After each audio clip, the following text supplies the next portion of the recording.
महागठबंधन टूटने से बौखलाए लालू यादव ने ये नया दांव चला है। शरद यादव को ऑफर दिया है कि वो नीतीश का साथ छोड़ दें और उनके साथ आ जाएं। इस मामले पर ज्यादा जानकारी के लिए बात करते हैं नीरज कुमार से, जेडीयू के प्रवक्ता हैं। बहुत बहुत शुक्रिया नीरज कुमार जी एबीपी न्यूज से बात करने के लिए। शरद यादव को लालू यादव ने एक खुला ऑफर दिया है कि वो नीतीश कुमार का साथ छोड़ें और उनके साथ आ जाएं। क्या करेंगे शरद यादव? आदरणीय लालू प्रसाद जी ने जो मंतव्य दिया है, लगता है कि माननीय शरद यादव जी की मानसिकता को वो नहीं जानते। शरद यादव जी देश के ऐसे राजनेता हैं जिन्होंने हवाला में आरोप लगते पद मंत्रिमंडल नहीं, पार्लियामेंट से इस्तीफा दिया है। ये रिकॉर्ड उनका है। भ्रष्टाचार के खिलाफ लड़ाई लड़ने में उनको एक नजीर के तौर पर पेश किया जाता है और स्वाभाविक रूप से लालू जी ने अगर दिया है तो ये उनका मामला है।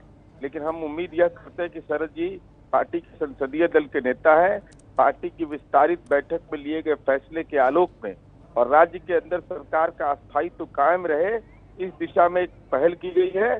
भ्रष्टाचार एक बड़ा मुद्दा है और शरद जी इस बात को भी महसूस करते होंगे कि राष्ट्रीय जनता दल ने अपने कार्यकाल में प्रॉपर्टी कलेक्शन सेंटर के रूप में अपने आप को परिणत कर लिया था। इसलिए हमारी उम्मीद है कि शरद जी को जो भी कोई सलाह दे तो तात्कालिक रूप से लालू जी को ये अच्छा लगता होगा, क्योंकि इन्हीं कामों में व्यस्त वो रहते हैं। तो उन्होंने अपना मंतव्य दिया हो, शरद जी पार्टी के निर्णय के साथ रहे और पार्टी का सम्मान भी करते रहे।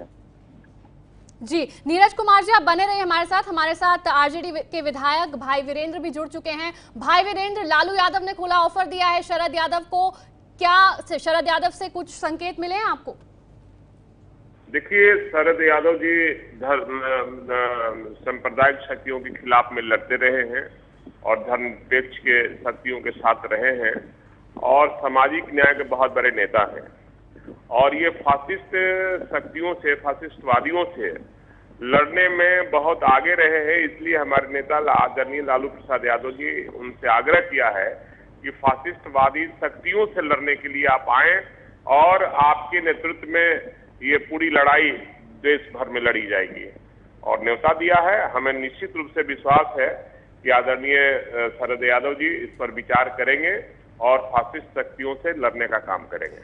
जी भाई वीरेंद्र, जेडीयू के प्रवक्ता नीरज कुमार जी भी हमारे साथ फोन लाइन पर हैं, वो भी सुन पा रहे हैं आपको। उनका ये कहना है कि शरद यादव हमेशा पार्टी के फैसले के साथ जुड़े रहेंगे और अब भी रहेंगे। अब तो हम लोगों ने आग्रह किया है और फासिस्ट शक्तियों से गलबहियां मिलाए हैं आदरणीय नीतीश कुमार जी। उस पर उनका क्या राय होगा, निश्चित रूप से अभी नाराज चल रहे हैं और न उनसे राय ली जाती है।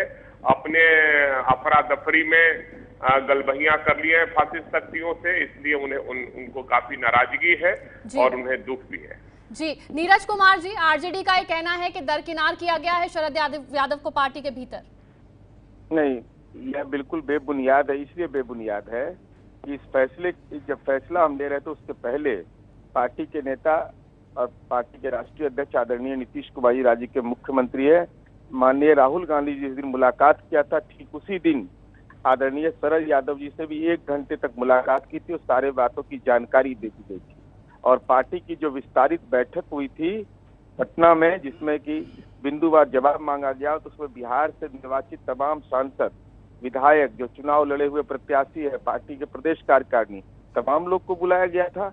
अब शरद जी उस बैठक में, सामूहिक बैठक में नहीं शामिल हो पाए थे निजी कारणों से, लेकिन पार्टी के सारे फैसले और पार्टी की राय की जानकारी जरूर दी गई थी। मैं ऑन रिकॉर्ड इस बात को बोल रहा हूँ। तो आप ये कह रहे हैं कि शरद यादव नाराज नहीं चल रहे हैं, पार्टी के फैसले के साथ हैं और महागठबंधन टूटने के फैसले के साथ हैं?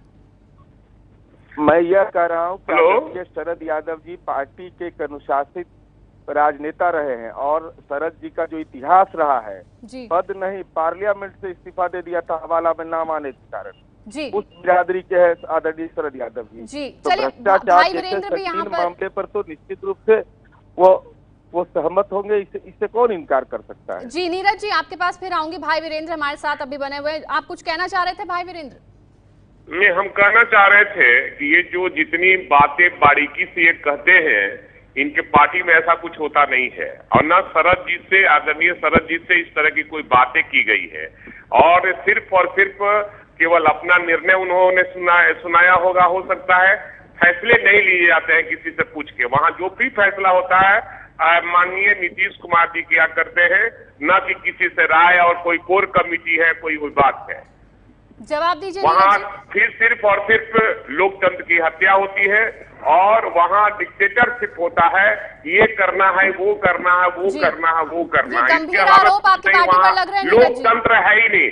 लोकतंत्र नीतीश कुमार की और पार्टी में लोकतंत्र नहीं है। स्वाभाविक रूप से सत्ता त्याग की पीड़ा होती है। अगर माननीय नीतीश कुमार जी ने बैठक बुलाई, बैठक में सारे तथ्यों की जानकारी दी और बिंदुवार जवाब हमने मांगा, प्रतीक्षा किया, उसके लिए अंतिम दम तक प्रतीक्षा किया हमने, और देश का इतिहास गवाह है। ये कोर्ट थे कि केस करने वाले थे, इनसे पूछिए तो बिंदुवार कौन चीज का जवाब मांगे थे? आप सीबीआई थे, बिंदुवार जवाब थे, क्या थे? बिंदुवार आप लोग एक तमाशा किए हुए थे, बिहार की जनता को मूर्ख बनाना चाहते हैं। आप कोर्ट हैं कि आपसे बिंदुवार जवाब हम देंगे? अरे हम कोर्ट तो नहीं है, कोर्ट तो हम नहीं है, लेकिन हम प्रॉपर्टी कलेक्शन सेंटर भी नहीं है। जहाँ केस है वहाँ तो जवाब देंगे। जवाब जहाँ से मांगेगा, आप हमारे मालिक नहीं है, आप हमारे मालिक नहीं है कि आपको जवाब देंगे। बिंदुवार विशाल साम्राज्य शब्द जोड़ते हैं, दूसरे का पाप बचाने के लिए हैं। हम गठबंधन चलाएंगे दूसरे का पाप बचाने के लिए। नहीं, आप लोग क्या करते हैं? आप लोग जिला बेचते हैं। नहीं, आपके राज्य में जिला भी कहता है कि कितना करोड़ में कौन डीएम जाएगा, कौन एसपी जाएगा और कौन पैसा वसूलता है। ये छिपा हुआ है क्या? ये छिपा हुआ है क्या? कौन पैसा वसूलता है? यादव के समय क्यों नहीं था? मैंने आप लोग केवल एक जाति विशेष और सामाजिक न्याय के लोगों के खिलाफ लड़ाई लड़ने के लिए ये मिला था वोट। सामाजिक न्याय के खिलाफ में लड़ने वाले लोग के खिलाफ में और सामाजिक न्याय के लोगों ने वोट दिया। आप एगो वोट दिलवाए हैं, आप एगो वोट दिलवाए हैं। किस बात का आप बोलते हैं? किस आप बात एगो का वोट दिलवाए हैं? किस बात का वोट? किस बात का? किस बात का वोट? किस बात का? आप थे महागठबंधन में, आप लोग आज बहुत रहे हैं, आप लोग अपना वोट जातिवादी शक्ति रहे हैं, कहीं दिलवाए हैं वोट? यही होता है। नीतीश जी को जैसे तैसे बुझाकर और बेचारे को लेने चल गए बीजेपी में। अब बहुत खुश हैं आप लोग का बिना वोट दिए हुए राज आ गया। अरे आपके साथ दिक्कत क्या है ना कि जाति के दायरे से आप बाहर नहीं निकलते और आप भी हमारे नहीं, आप दायरे से आगे हैं क्या? आप कितना हिंदुवार में खोलूंगा। बिहार में कौन जात पात करता है? लालू यादव केवल बदनाम है, लालू यादव केवल बदनाम है। और जितना जात पात आप लोग करते हैं उतना शायद हिंदुस्तान में कोई जात पात नहीं करता है। और आप लोगों ने जिस बारीकी से बिहार को बर्बाद करने में आगे आए हैं, तो कोई नहीं आया। मैं बिंदुवार मुख्यमंत्री जी ने जिस तरह से अपनी जाति के लोगों को आगे बढ़ाया है, मैं उसको भी उल्लेख करने का काम करूंगा। दौड़ते रहिए। कौन लोग हैं? लीगल कंपनी बनाइए, लीगल कंपनी। अब इससे नहीं चलेगा काम। मंडल में सीओ है, मैं सारी बातों को मैं रखूंगा। अरे ये सारी चीजों में रखूंगा। आप लोग बिंदुवार और मैं ही से बोलते हैं, सारा राज को चौपट कर दिया आप लोगों ने। अरे बालू वाला भी रखिएगा जरा सा। चलिए भाई वीरेंद्र, उन्हें जवाब देने दीजिए, एक एक करके बात करिए। लड़ाई लड़ने वाले लोग हैं, उनकी आवाज दिया है जिनके मुंह में आवाज नहीं था। जी भाई वीरेंद्र, अब नीरज जी को भी सुन लेते हैं। काम किया है। मैं केवल इतना ही कहना चाहता हूँ कि माननीय राजवल्लभ यादव राजद के विधायक थे, शहाबुद्दीन उनके मित्र थे, तो उस समय जब कार्रवाई हो रही थी तो कानून के राज का जयकारा लगा रहे थे। आज जब बात हुई कि बिंदुवार जवाब चाहिए, प्रॉपर्टी कलेक्शन सेंटर नहीं है राजनीति का, भ्रष्टाचार एक महत्वपूर्ण मुद्दा है, इतिहास गवाह है। राजीव गांधी जी के जमाने को याद करिए, मनमोहन सिंह जी के जमाने को याद करिए। तलखी राजवल्लभ यादव साहब के समय क्यों नहीं था? यही तेवर रहना चाहिए था। तो बड़े बाप का बेटा नहीं रहेगा, नहीं करेगा। आने दीजिए समय। चलिए नीरज जी, ये बताइए शरद यादव को लेकर आप क्या करेंगे? क्या वो नाराज नहीं चल रहे हैं? शरद यादव जी का इतिहास का गवाह है। भ्रष्टाचार के खिलाफ लड़ने में देश के सर्वश्रेष्ठ सांसद माने गए आदरणीय शरद यादव जी। हमारी उम्मीद बरकरार है कि शरद जी जो अपना पुराना इतिहास है उसके आधार पर कायम रहेंगे। मतलब आप मान रहे हैं कि कहीं ना कहीं वो इस फैसले से नाराज हैं? शरद यादव को जितना नहीं, हम नहीं मानते हैं, हम नहीं मानते हैं। शरद जी के निर्वाचित क्षेत्र के सारे विधायक हमारे साथ थे विश्वास मत में, तो कैसे मान लेंगे नाराज है? कुमार को मुख्यमंत्री बनाया, नीतीश कुमार को MP बनाया, नीतीश कुमार को केंद्र में कृषि मंत्री बनाया, शरद यादव को ही दूध की मक्खी तरह निकाल दिया। जी नीरज जी, जॉर्ज फर्नांडिस को भी निकाल दिया। जवाब देने दीजिए नीरज जी, जवाब दे रहे हैं। यही नीतीश कुमार है, यही नीतीश कुमार है। अरे इतिहास गवाह है ना कि शरद जी, लालू जी, नीतीश जी सब समाजवादी आंदोलन के ऊपर है। भाई वीरेंद्र उन्हें जवाब देने दीजिए, नीरज जी की भी सुन लेते हैं। भाई वीरेंद्र, और इन्होंने जो किया है इतिहास इनको माफ नहीं करेगी, और जनता के मैंडेट के खिलाफ ये काम किए हैं। जनता मैंडेट दी थी महागठबंधन को चलाने के लिए।